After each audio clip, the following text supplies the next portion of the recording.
Hello बच्चों, आप सभी का हमारे चैनल आरती एजुकेशन क्लासेस में स्वागत है। आज के वीडियो में हम आपके लिए लेकर आए हैं लर्निंग आउटकम्स आधारित लर्निंग गेम सामग्री कक्षा 5 के बच्चों के लिए विषय पर्यावरण अध्ययन। तो आइए बच्चों, हम देखते हैं कक्षा 5 के बच्चों के लिए पर्यावरण अध्ययन।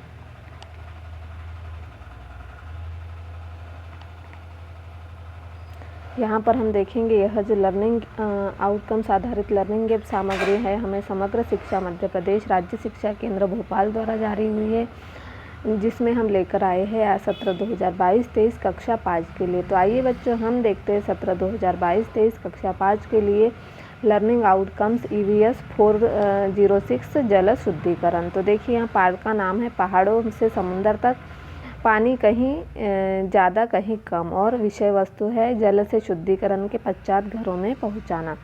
अब देखिए, यहाँ एक अवधारणा का परिचय दिया हुआ है। तो इसमें मैं मम्मी पापा के साथ दीदी जी के घर जाने के लिए मुंबई से अपने गांव के लिए रवाना हुई। शहर के भीड़भाड़ वाली जगह को छोड़ हम स्कूल के लिए गांव जाना चाह रहे थे। नदी के किनारे हम लोगों का गांव बसा हुआ है। जैसे जैसे गांव नज़दीक आ रहा था, नदी भी पास आती जा रही थी। गांव पहुंचते ही थोड़ी देर के लिए हम रुके। गांव पहुंचते ही नदी साफ दिखाई देती है। उसका नीले रंग का साफ पानी, जिसमें बहुत सारी मछलियाँ थी। जिन स्थानों पर नदी प्रदूषित नहीं होती वहीं बहुत सी मछलियाँ होती है। मैं अपने मम्मी पापा के साथ पानी में उछल कूद करने लगी। तभी मुझे प्यास लगी। मैं नदी का पानी पीने लगी। पापा ने मना किया, जरूरी नहीं कि पानी साफ हो, इसे मत पियो। हमें पानी उबालकर छानकर पीना चाहिए। तो क्या घर में नल में जो पानी आता है वह क्या उबालकर और छानकर भेजा जाता है? यह सुनकर पापा हंसने लगे। बोले, नहीं बेटा, पानी बड़े पैमाने पर मशीनों के द्वारा साफ किया जाता है, फिर पाइपलाइनों से हमारे घरों में आता है। फिर पाइपलाइन टूट जाती है तो गंदा पानी उसमें मिल जाता है। इसलिए हम लोगों को घरों में पानी फिल्टर करके पीना चाहिए। हम लोग गांव के कस्बे की तरफ आगे बढ़ने लगे। कस्बे के पास नदी के पानी का रंग बदलने लगा। मम्मी ने बताया, लोग नदी में मरे हुए इंसानों की राख, त्योहारों के दौरान धार्मिक मूर्तियाँ, कचरा, जानवरों को नहलाते हैं, कपड़े धोते हैं, इसलिए यहाँ का पानी मटमैला है, बदबू भी आती है। यदि नदी को साफ रखना हो तो हम मनुष्य को यह सब नहीं करना चाहिए। आगे जाने पर हम लोगों को नदी का पानी और भी गंदा और प्रदूषित लगा। पापा ने बताया, आगे एक कारखाना है जहाँ एक कचरा और सीवेज सीधे नदी में मिलाया जाता है। यदि हम नदी को प्रदूषित होने से बचाना चाहते हैं तो नदी में जाने से पहले कारखानों के कचरे से रसायनों को हटाने के लिए उपचार संयंत्र स्थापित किए जाने चाहिए। तभी हम नदी तालाबों के पानी को प्रदूषित होने से बचा सकते हैं। हमारे मुंबई में जो समुद्र है उसका पानी बहुत ही खारा है, इसलिए उसके पानी को हम नहीं पी सकते। तभी हमने देखा कि नल के पास जहाँ से पीने के लिए पानी आता है वहाँ लंबी लाइनें लगी थी। 3-4 दिन से पीने के पानी का टैंकर नहीं आया था। इस बार बारिश भी बहुत कम हुई, इसलिए कुएं और तालाब भर नहीं पाए थे। गंदा पानी पीने से उल्टी, दस्त और हैजे जैसी बीमारियां भी फैलने लगती हैं। हम सबको अपने घर, स्कूल के आसपास की जगहों को साफ रखना चाहिए। हम सभी को जागरूक होने की आवश्यकता है। गांव में सभी को अपने घरों की टंकियां, मटके को साफ सुथरा रखना चाहिए। हम सबको पेड़ पौधे लगाने चाहिए, तभी हम सुखी व स्वस्थ रह पाएंगे। इस तरह ज्ञान की बातें सुनते सुनते कब दादी जी का घर आ गया पता ही नहीं चला। तो पापा ने पानी के बारे में यहाँ पर पूरी जानकारी दी। हमें किस तरह से पानी पीना चाहिए, टंकियों में पानी किस तरह जाता है, पाइपलाइन फूट जाती है तो हमें पानी फिल्टर करके पीना चाहिए, कारखानों का पानी, गंदा पानी कहाँ जाना चाहिए। इस तरह से हमें इस अध्याय में जानकारी दी है। अब हमारी अवधारणा का परिचय हो चुका है। अब हम देखेंगे अभ्यास वर्कशीट। अभ्यास 1।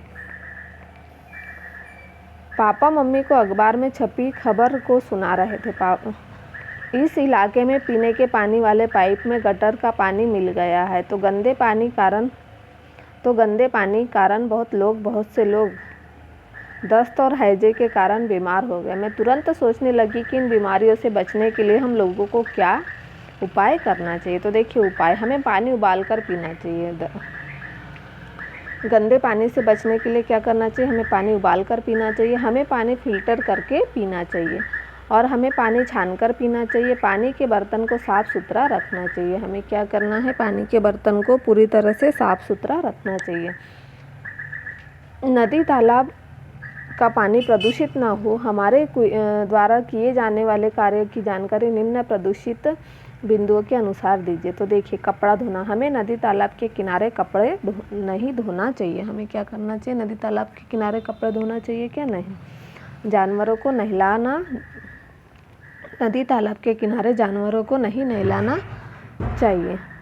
औद्योगिक क्षेत्रों का कचरों का निपटान संयंत्र स्थापित करके उसमें करना चाहिए। और मृत शरीर की राख डालना चाहिए? नहीं, हमें मृत शरीर की राख भी नदी में नहीं बहाना चाहिए।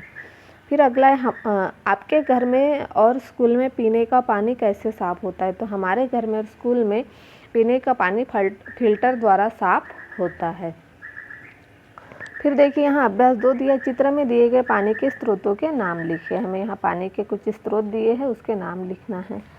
कुआं, यह किसका स्रोत है? कुआं, टंकी, तालाब, बादल, नदी और नल, यह नल का चित्र है। तो इस तरह से हमने चित्रों के हिसाब से पानी के स्रोतों का नाम यहाँ लिख दिया। फिर हम अगला देखेंगे, अभ्यास 3, आपके घर में यदि कभी गंदा मटमैला पानी आ जाए तो आप उस पानी को पीने योग्य बनाने के लिए जिन पदार्थों का उपयोग करेंगे उन्हें चित्र में लिखिए। तो देखिए, यहाँ पर शुद्ध जल, चूना, कंकड़, बजरी, रेत, कोयला, क्लोरीन पत्थर और चूना।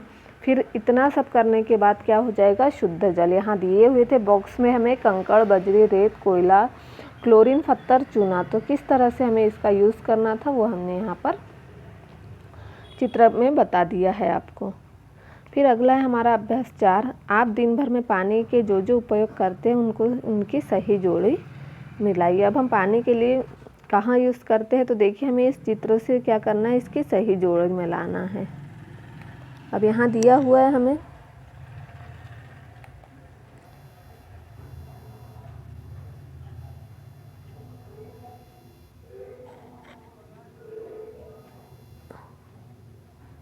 हम आपको जोड़ी मिलाकर बताते हैं। देखिए, खाना बनाना, सफाई करना, ये सफाई,